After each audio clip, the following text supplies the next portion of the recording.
Chapter 52. Jon. "Othor," announced Sir Jeremy Riker. "Beyond a doubt. And this one was Jaffa Flowers." He turned the corpse over with his foot, and the dead white face stared up at the overcast sky with blue eyes. They were Ben Stark's men, both of them. My uncle's men, Jon thought numbly. He remembered how he'd pleaded to ride with them. Gods, I was such a green boy. If he had taken me, it might be me lying here. Jaffar's right wrist ended in the ruin of torn flesh and splintered bone left by Ghost's jaws. His right hand was floating in a jar of vinegar back in Maester Aemon's tower. His left hand, still at the end of his arm, was as black as his cloak. "Gods have mercy," the old bear muttered. He swung down from his garron, handing his reins to Jon. The morning was unnaturally warm. Beads of sweat dotted the Lord Commander's broad forehead like dew on a melon. His horse was nervous, rolling her eyes, backing away from the dead men as far as her lead would allow. Jon led her off a few paces, fighting to keep her from bolting. The horses did not like the feel of this place. For that matter, neither did Jon. The dogs liked it least of all. Ghost had led the party here. The pack of hounds had been useless. When Bass the kennel master had tried to get them to take the scent from the severed hand, they had gone wild, yowling and barking, fighting to get away.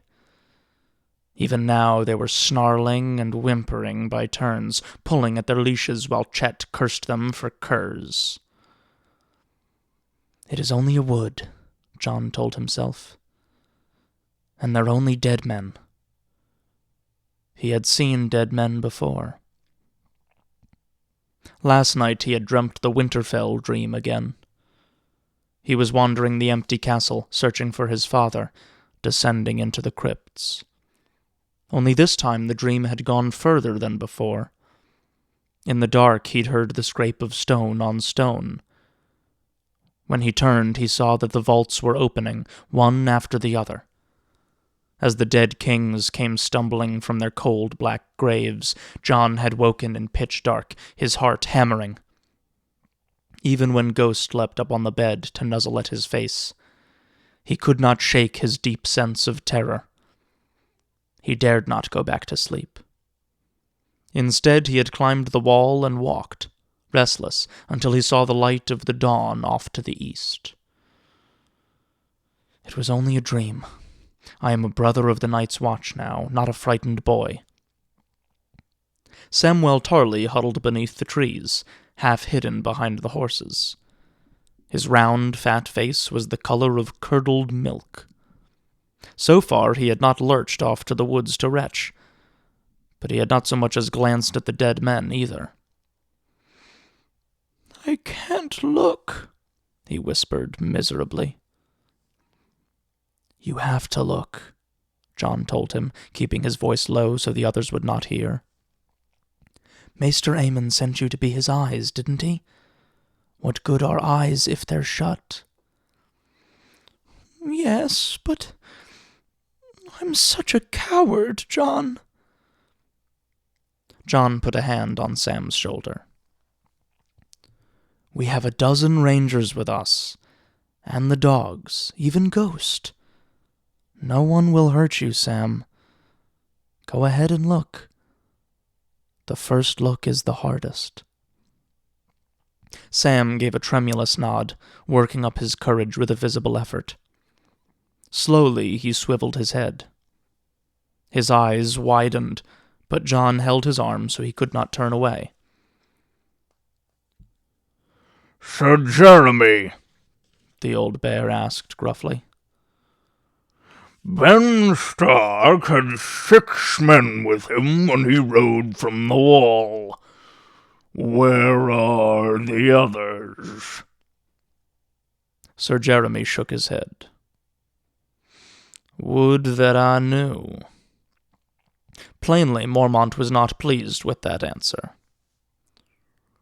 "2 of our brothers, butchered almost within sight of the wall. Yet your rangers heard nothing, saw nothing. Is this what the Night's Watch has fallen to? Do we still sweep these woods?" "Yes, my lord, but—" "Do we still mount watches?" "We do, but—" "This man wears a hunting horn." Mormont pointed at Othor. "Must I suppose that he died without sounding it? Or have your rangers all gone deaf as well as blind?" Sir Jeremy bristled, his face taut with anger. "No horn was blown, my lord, or my rangers would have heard it. I do not have sufficient men to mount as many patrols as I should like, and since Benjen was lost, we have stayed closer to the wall than we were wont to do before, by your own command." The old bear grunted. "Yes, well, be that as it may."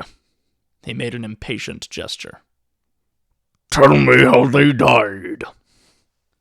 Squatting beside the dead man he had named Jaffer Flowers, Sir Jeremy grasped his head by the scalp. The hair came out between his fingers, brittle as straw. The knight cursed and shoved at the face with the heel of his hand. A great gash in the side of the corpse's neck opened like a mouth, crusted with dried blood.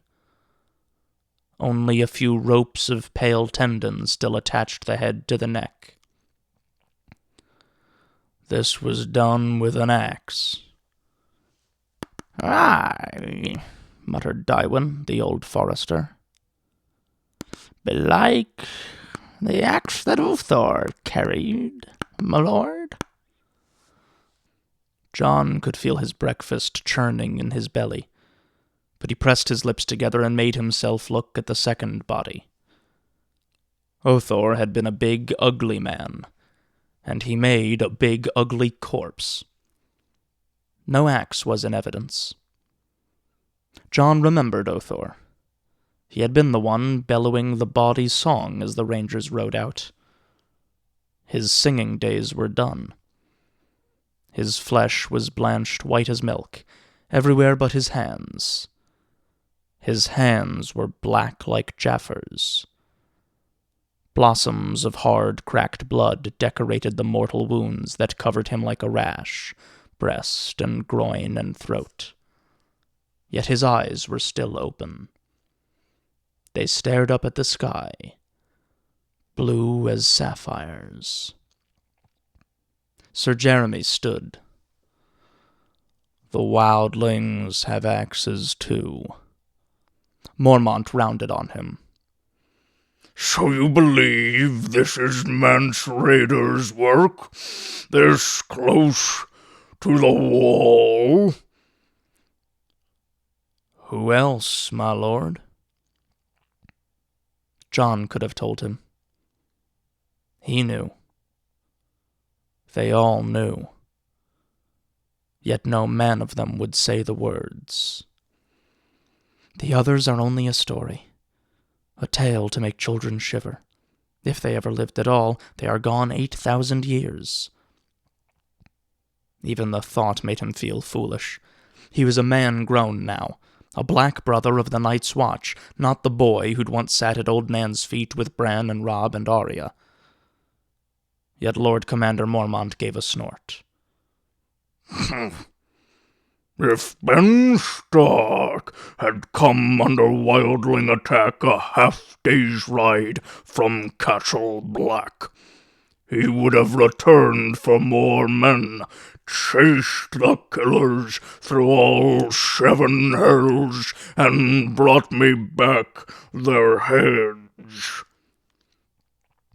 Unless he was slain as well, Sir Jeremy insisted. The words hurt, even now.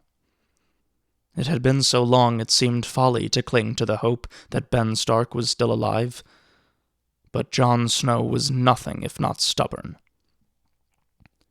"It has been close on half a year since Benjen left us, my lord," Sir Jeremy went on.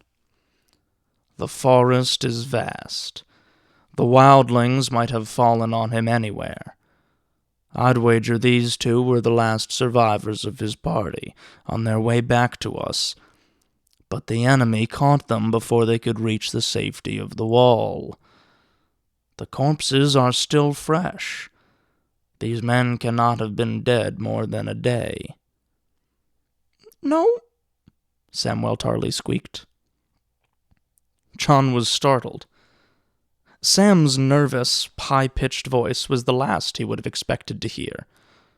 The fat boy was frightened of the officers, and Sir Jeremy was not known for his patience. "I did not ask for your views, boy," Riker said coldly. "Let him speak, sir," Jon blurted. Mormont's eyes flicked from Sam to Jon and back again. "If the lad has something to say, I'll hear him out. Come closer, boy. We can't see you behind those horses."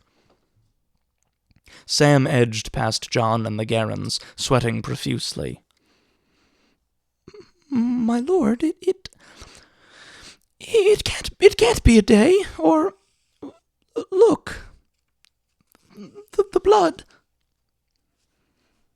"Yes," Mormont growled impatiently. "Blood. What of it?" "He soils his small clothes at the sight of it," Chet shouted out, and the Rangers laughed. Sam mopped at the sweat on his brow. You can see where Ghost, Jon's direwolf, you can see where he tore off that man's hand, and yet the stump hasn't bled. Look." He waved a hand. "My father, Lord Randall, he made me watch him dress animals sometimes when, after..." Sam shook his head from side to side, his chins quivering. Now that he had looked at the bodies, he could not seem to look away. "A fresh kill. The blood would still flow, my lords. Later it would be clotted like a jelly, thick and... He looked as though he was going to be sick. "This man... look at the wrist, it's all... crusty, dry, like..." Jon saw at once what Sam meant. He could see the torn veins at the dead man's wrist, iron worms in the pale flesh. His blood was a black dust, yet Jeremy Riker was unconvinced.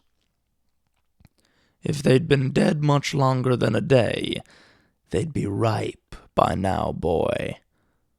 They don't even smell. Dywyn, the gnarled old forester who liked to boast that he could smell snow coming on, sidled closer to the corpses and took a whiff.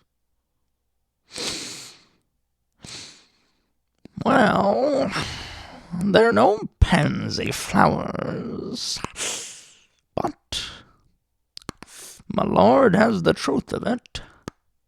There's no corpse stink." They They aren't rotting. Sam pointed, his fat fingers shaking only a little.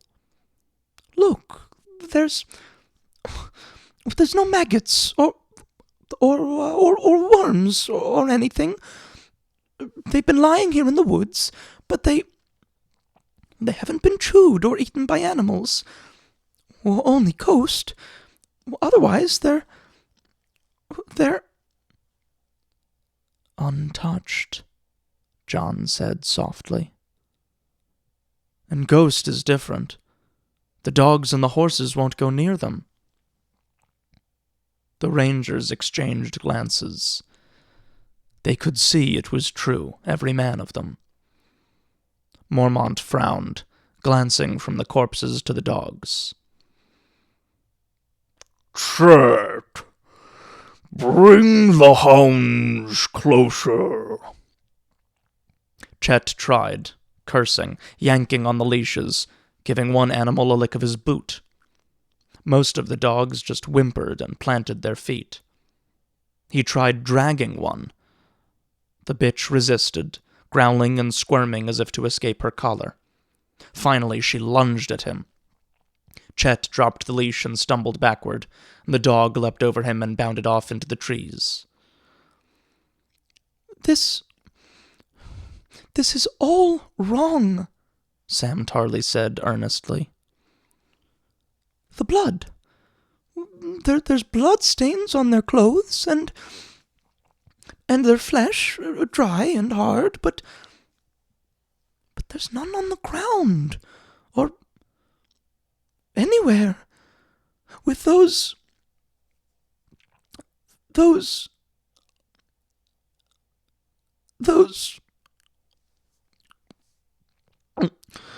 Sam made himself swallow, took a deep breath.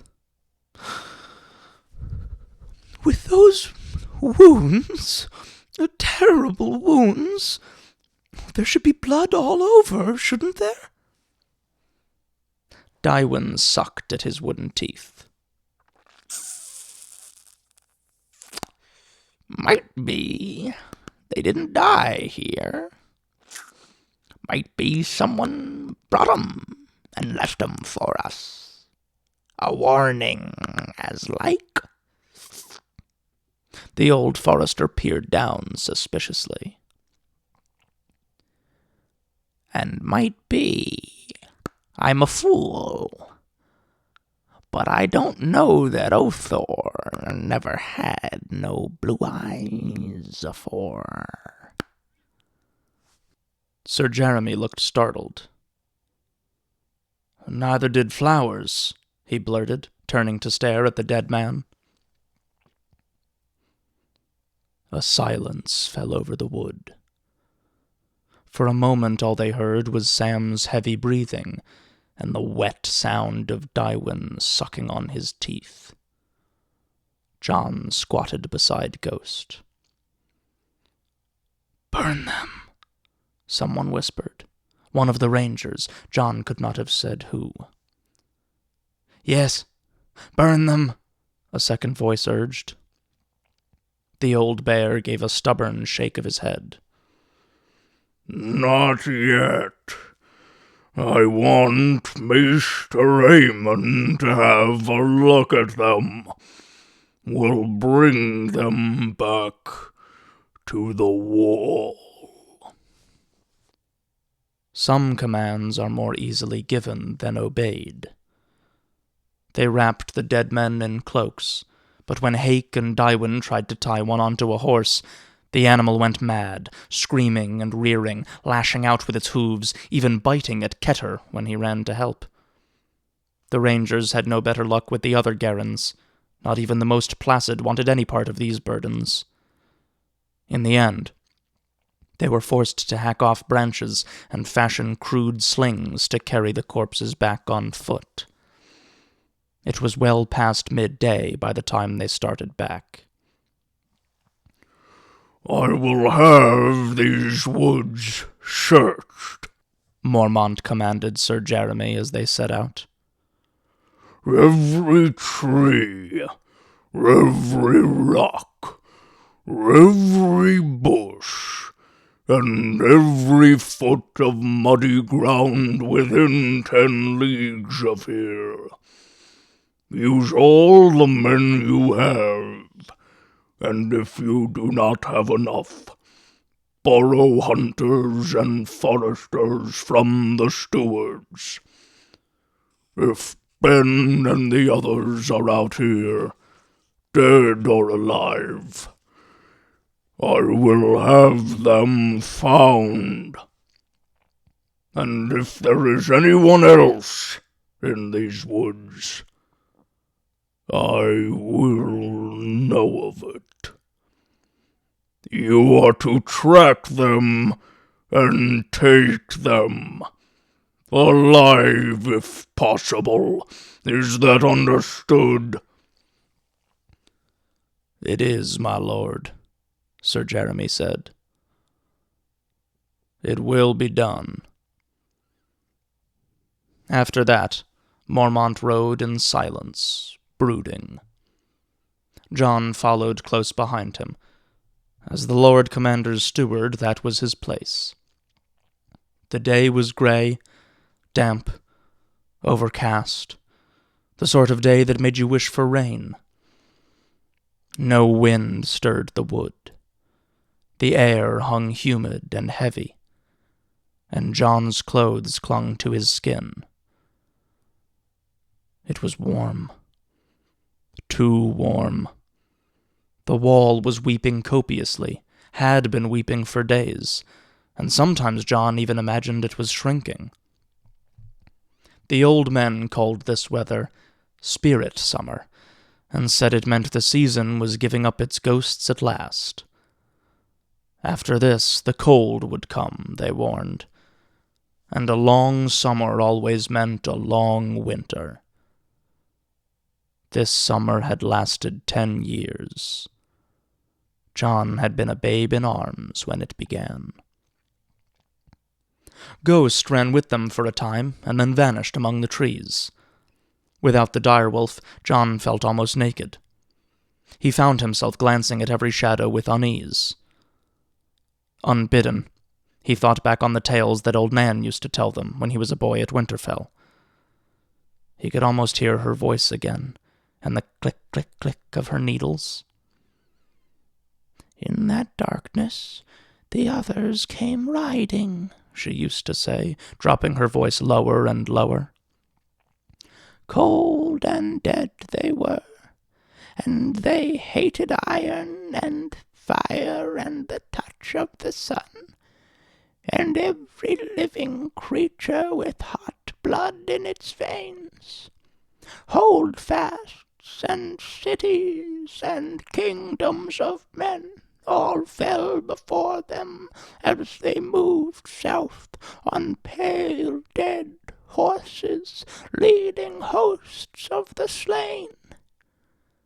They fed their dead servants on the flesh of human children."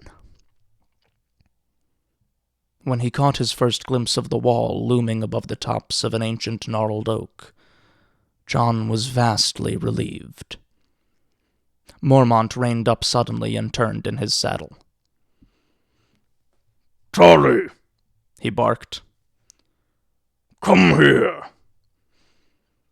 Jon saw the start of fright on Sam's face as he lumbered up on his mare. Doubtless he thought he was in trouble. "You're fat, but you're not stupid, boy," the old bear said gruffly. "You did well back there. And you, Snow."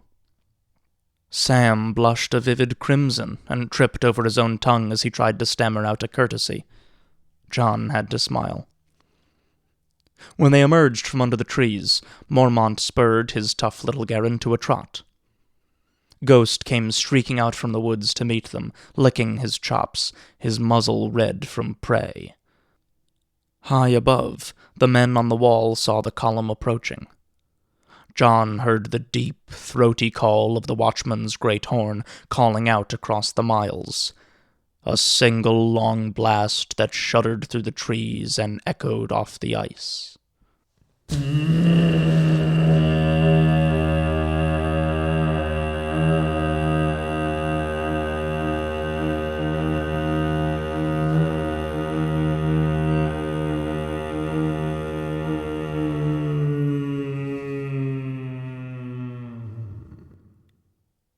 The sound faded slowly to silence.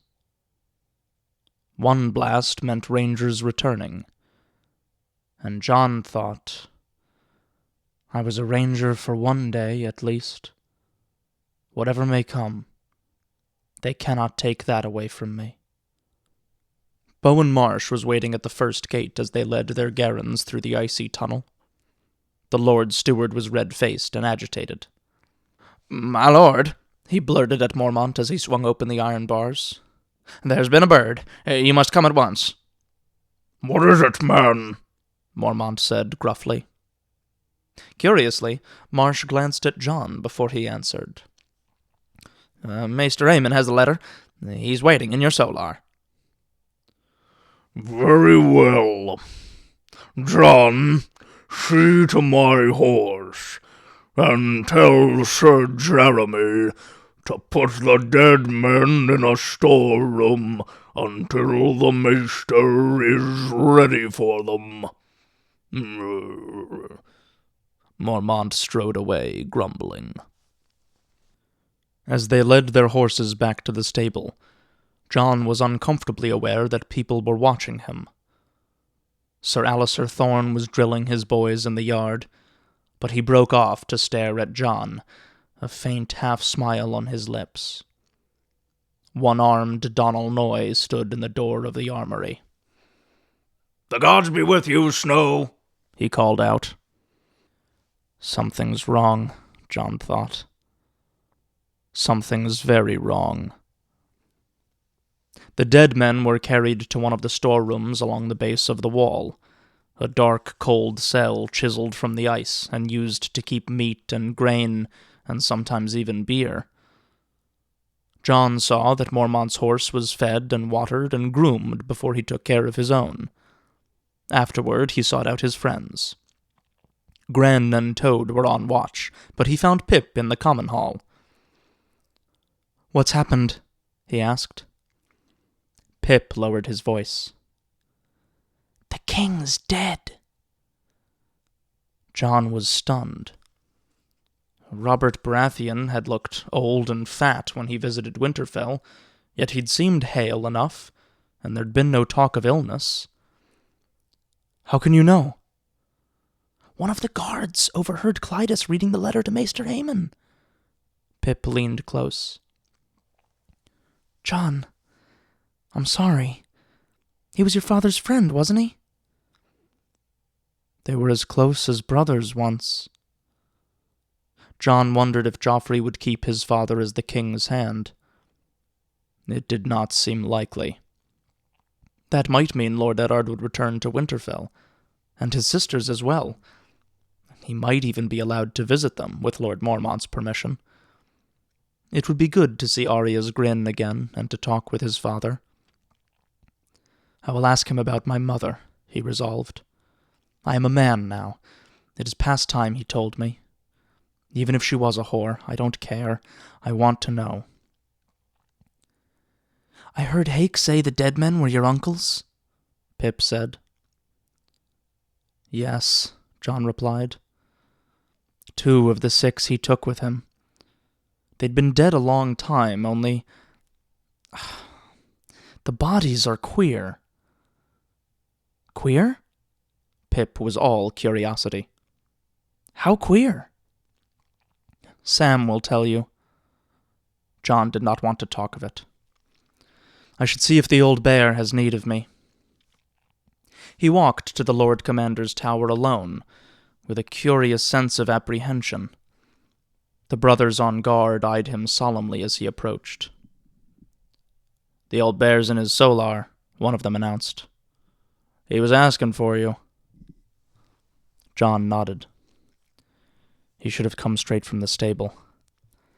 He climbed the tower steps briskly. He wants wine or a fire in his hearth, that's all, he told himself. When he entered the solar, Mormont's raven screamed at him. "Corn!" The bird shrieked. "Corn! Corn! Corn!" Don't you believe it? I just fed him, the old bear growled. He was seated by the window, reading a letter. Bring me a cup of wine, and pour one for yourself. For myself, my lord? Mormont lifted his eyes from the letter to stare at Jon. There was pity in that look. He could taste it. You heard me. Jon poured with exaggerated care, vaguely aware that he was drawing out the act. When the cups were filled, he would have no choice but to face whatever was in that letter. Yet all too soon they were filled.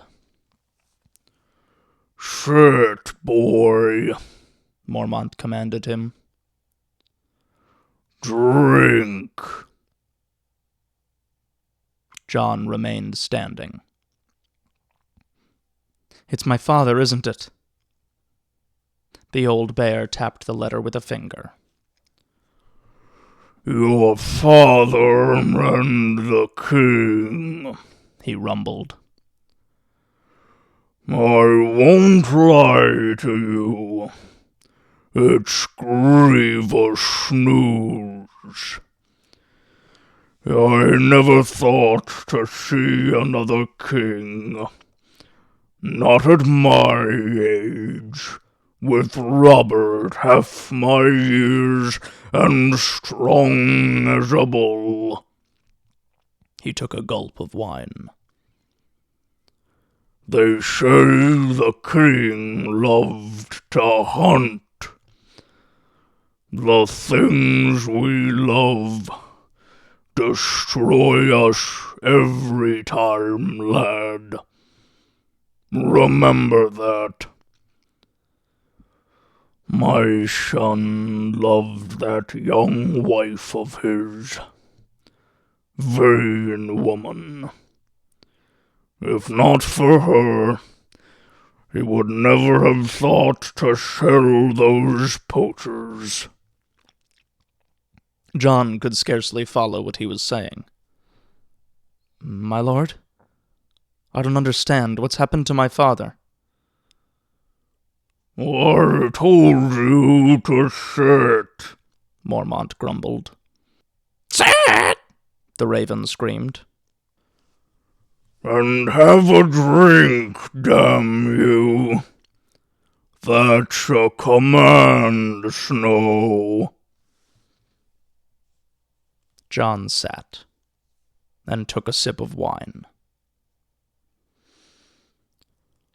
Lord Eddard has been imprisoned. He is charged with treason. It is said he plotted with Robert's brothers to deny the throne to Prince Joffrey. No, Jon said at once. That couldn't be. My father would never betray the king. Be that as it may, said Mormont. it is not for me to say, nor for you. But it's a lie, Jon insisted. How could they think his father was a traitor? Had they all gone mad? Lord Eddard Stark would never dishonor himself.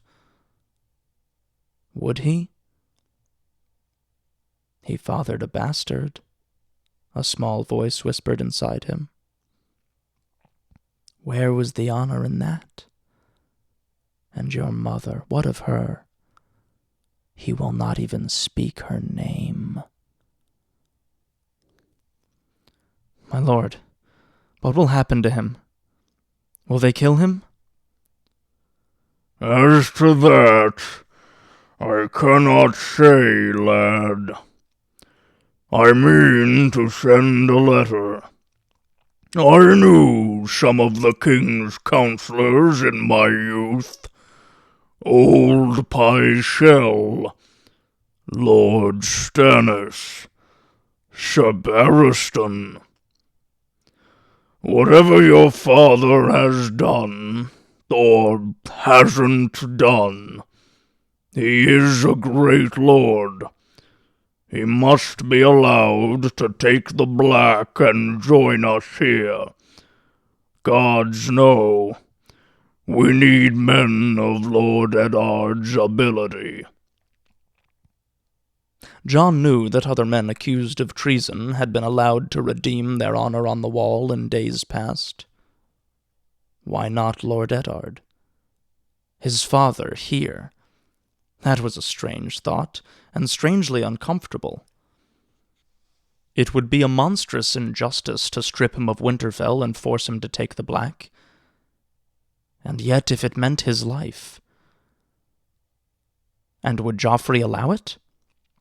He remembered the prince at Winterfell, the way he'd mocked Robb and Sir Roderick in the yard. Jon himself he had scarcely even noticed. Bastards were beneath even his contempt. My lord, will the king listen to you? The old bear shrugged. A boy king. I imagine he'll listen to his mother. A pity the dwarf isn't with them.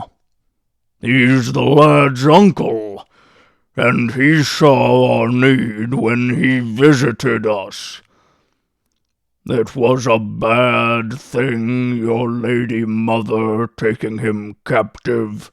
Lady Stark is not my mother, Jon reminded him sharply. Tyrion Lannister had been a friend to him. If Lord Eddard was killed, she would be as much to blame as the Queen. My lord, what of my sisters? Arya and Sansa. They were with my father. Do you know? Pycelle makes no mention of them, but doubtless they'll be treated gently. I will ask about them when I write. Mormont shook his head. This could not have happened at a worse time. If ever the realm needed a strong king, there are dark days and cold nights ahead. I feel it in my bones. He gave Jon a long, shrewd look. I hope you are not thinking of doing anything stupid, boy. He's my father, Jon wanted to say, but he knew that Mormont would not want to hear it. His throat was dry. He made himself take another sip of wine. Your duty is here now, the Lord Commander reminded him. Your old life ended when you took the Black. His bird made a raucous echo. Black! Mormont took no notice. Whatever they do in King's Landing is none of our concern. When Jon did not answer, the old man finished his wine and said, You're free to go. I'll have no further need of you today. On the morrow, you can help me write that letter. Jon did not remember standing or leaving the solar. The next he knew, he was descending the tower steps, thinking, This is my father, my sisters. How can it be none of my concern? Outside, one of the guards looked at him and said, Be strong, boy. The gods are cruel. They know, Jon realized. My father is no traitor, he said hoarsely. Even the words stuck in his throat as if to choke him. The wind was rising, and it seemed colder in the yard than it had when he'd gone in. Spirit summer was drawing to an end. The rest of the afternoon passed as if in a dream. Jon could not have said where he walked, what he did, who he spoke with. Ghost was with him, he knew that much. The silent presence of the direwolf gave him comfort. The girls do not even have that much, he thought. Their wolves might have kept them safe, but Lady is dead, and Nymeria's lost. They're all alone. A north wind had begun to blow by the time the sun went down. Jon could hear it skirling against the wall and over the icy battlements as he went to the common hall for the evening meal. Hob had cooked up a venison stew, thick with barley, onions, and carrots. When he spooned an extra portion onto Jon's plate and gave him the crusty heel of the bread, he knew what it meant. He knows. He looked around the hall, saw heads turn quickly, eyes politely averted.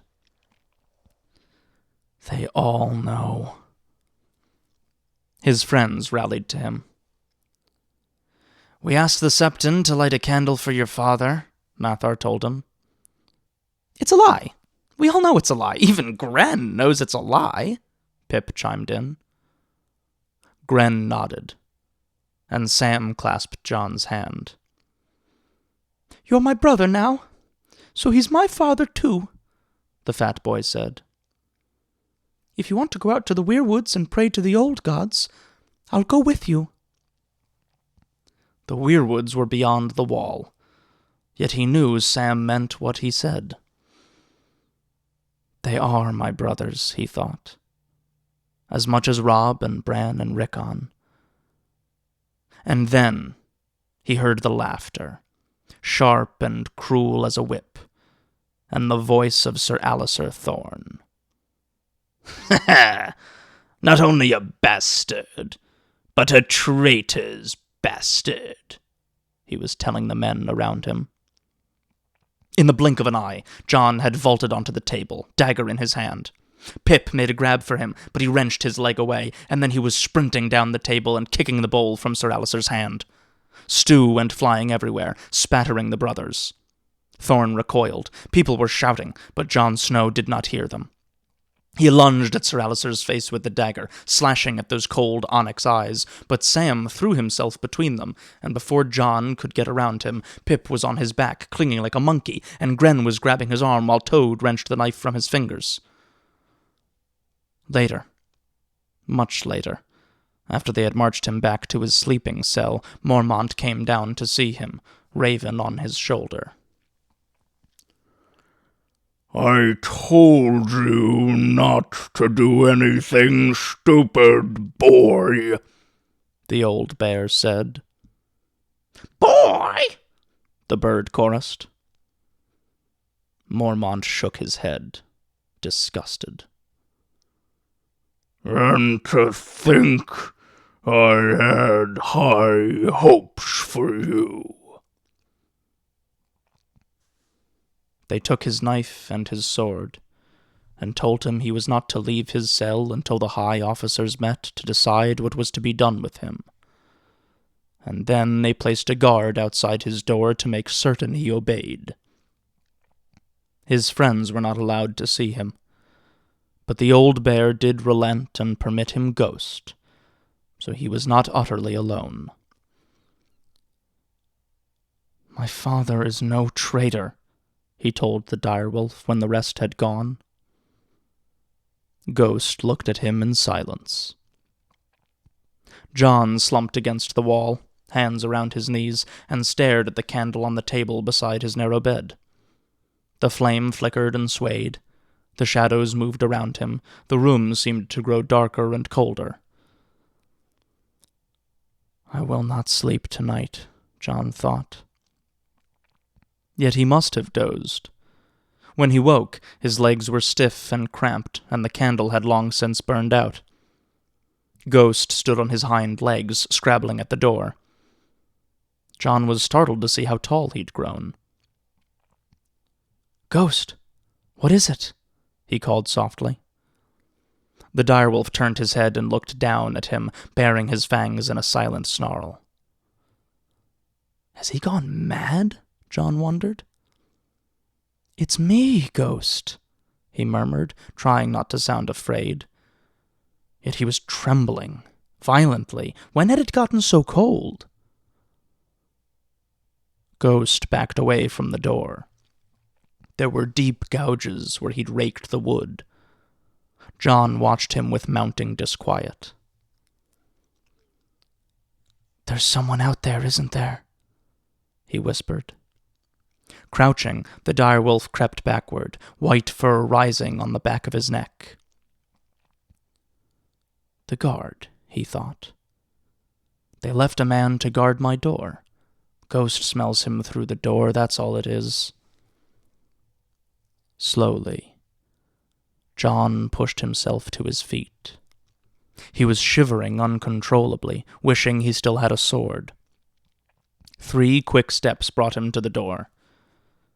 He grabbed the handle and pulled it inward. The creak of the hinges almost made him jump. His guard was sprawled bonelessly across the narrow steps, looking up at him. Looking up at him, even though he was lying on his stomach. His head had been twisted completely around. It can't be, Jon told himself. This is the Lord Commander's tower. It's guarded day and night. This couldn't happen. It's a dream. I'm having a nightmare. Ghost slid past him, out the door. The wolf started up the steps. Stopped. Looked back at Jon.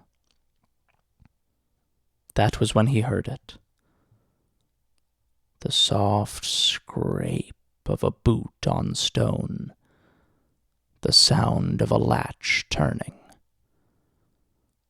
The sounds came from above, from the Lord Commander's chambers. A nightmare this might be, yet it was no dream. The guard's sword was in its sheath. Jon knelt and worked it free. The heft of steel in his fist made him bolder. He moved up the steps, Ghost padding silently before him. Shadows lurked in every turn of the stair. Jon crept up warily, probing any suspicious darkness with the point of his sword. Suddenly, he heard the shriek of Mormont's raven. "Corn!" the bird was screaming. "Corn! Corn! Corn! Corn! Corn! Corn!" Ghost bounded ahead, and Jon came scrambling after. The door to Mormont's solar was wide open. The direwolf plunged through. Jon stopped in the doorway, blade in hand, giving his eyes a moment to adjust. Heavy drapes had been pulled across the windows, and the darkness was black as ink. "Who's there?" he called out. Then he saw it. A shadow in the shadows, sliding toward the inner door that led to Mormont's sleeping cell. A man shape, all in black, cloaked and hooded. But beneath the hood, its eyes shone with an icy blue radiance. Ghost leapt. Man and wolf went down together, with neither scream nor snarl, rolling, smashing into a chair, knocking over a table laden with papers. Mormont's raven was flapping overhead, screaming, "Corn! Corn! Corn!" Jon felt as blind as Maester Aemon.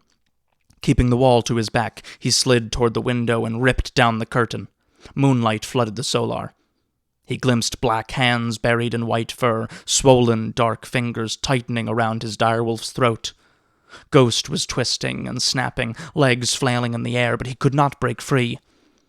Jon had no time to be afraid.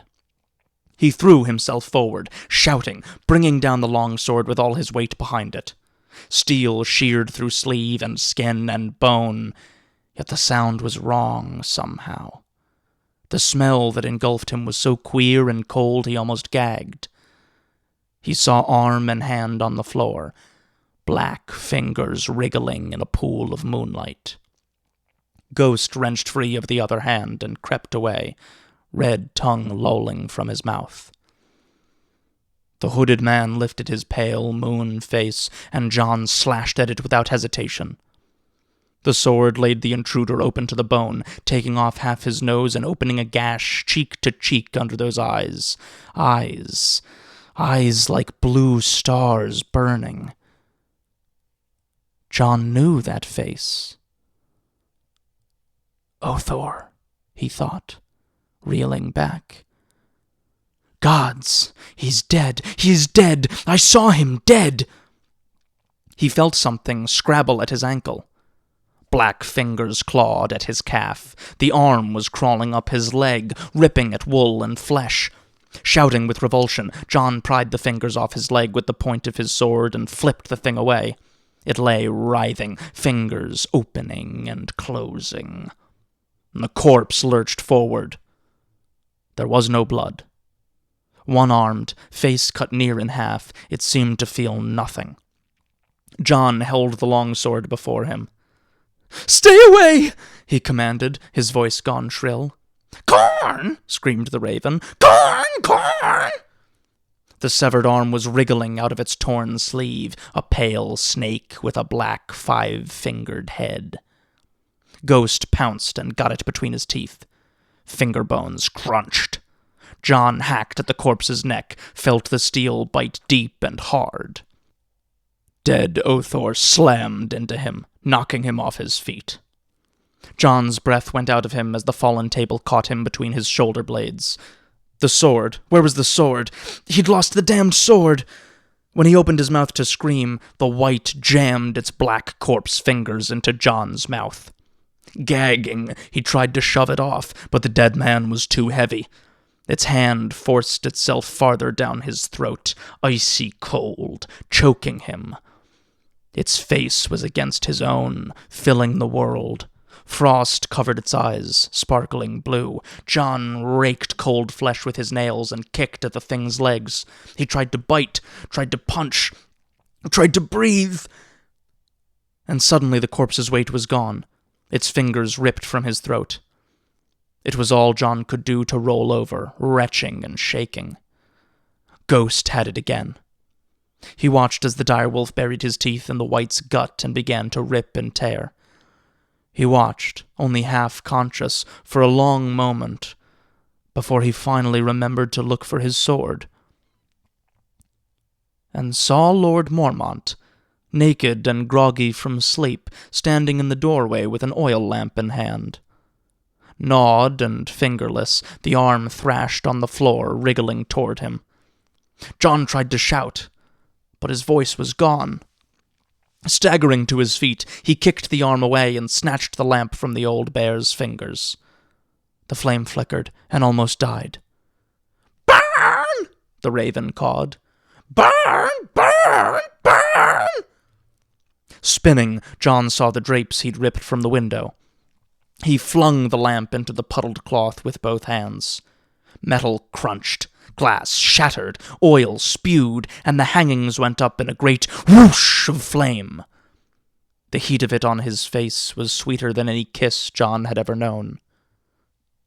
"Ghost!" he shouted. The direwolf wrenched free and came to him as the white struggled to rise, dark snakes spilling from the great wound in its belly. Jon plunged his hand into the flames, grabbed a fistful of the burning drapes, and whipped them at the dead man. "Let it burn," he prayed as the cloth smothered the corpse. "Gods, please, please let it burn."